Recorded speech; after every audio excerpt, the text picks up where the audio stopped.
At the end of episode 6, Joel appears to be dying. When we return to find him with Ellie, he is in terrible shape. And in fact is telling her to leave him because he's not gonna make it.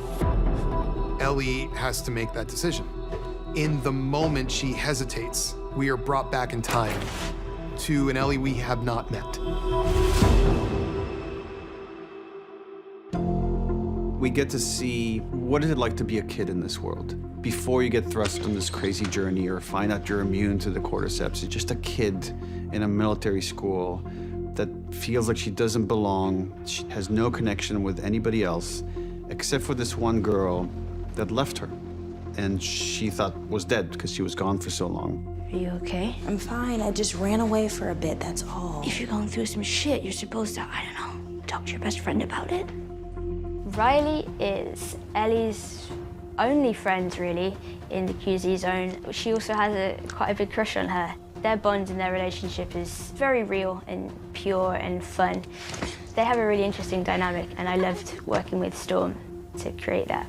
Riley is played by Storm Reid. We had to find somebody that was able to not only be on Bella's level in terms of talent, but also somebody that we think would have the upper hand on Ellie, and that's a tall order. Turn right, open the door, tell me when you're there.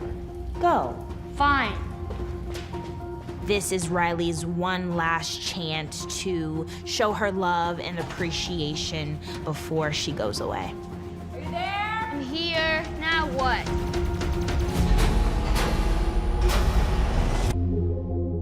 The metaphor for this episode was, what is it like to skip school in the post-apocalypse? And you get to see them play an arcade game. Imagine like an arcade game that Ellie has a poster of in her room. She probably read about it in some old video game magazine they found. They'd probably like seen the moves, and here they get to do it. Riley gifts that to her. Go again? Goddamn right.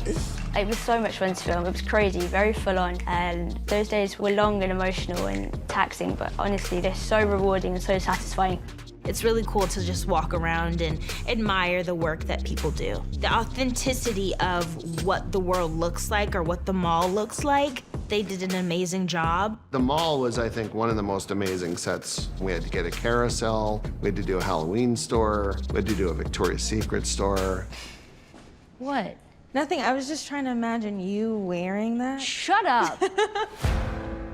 Riley is kind of testing out the waters and seeing how Ellie feels, and she has a little crush on her, so it's kind of like a date, but not really. In that world, to have a crush on someone, it's still like a feeling that you can't just turn it off because the apocalypse is going on and you don't think you have a future together. Like, it's something that's still very much there. In this world, it's often the case that the happiest moments are interrupted by the worst moments. And there's this wonderful moment where Ellie realizes that Riley feels the same way about her that she feels about Riley, and they kiss. Ellie gets to experience first love, first kiss, and then we snatch it away from her.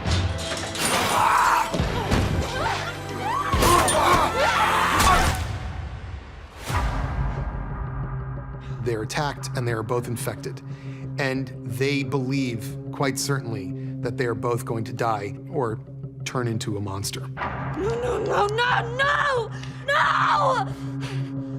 Where Ellie turns dark and violent, smashing the store up and screaming and just furious, Riley is quiet because Riley has experienced loss.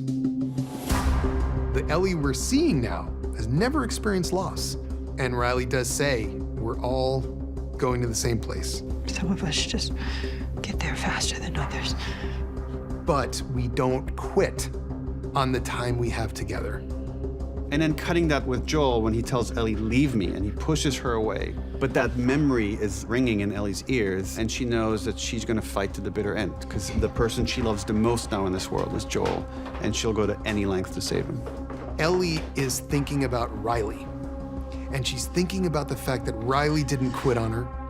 Riley didn't walk away. Riley didn't let Ellie kill herself. And Ellie's not walking away from Joel. And she walks right back down there and she says, I'm going to keep this moment for as long as I can. For as long as I have you, I'm with you.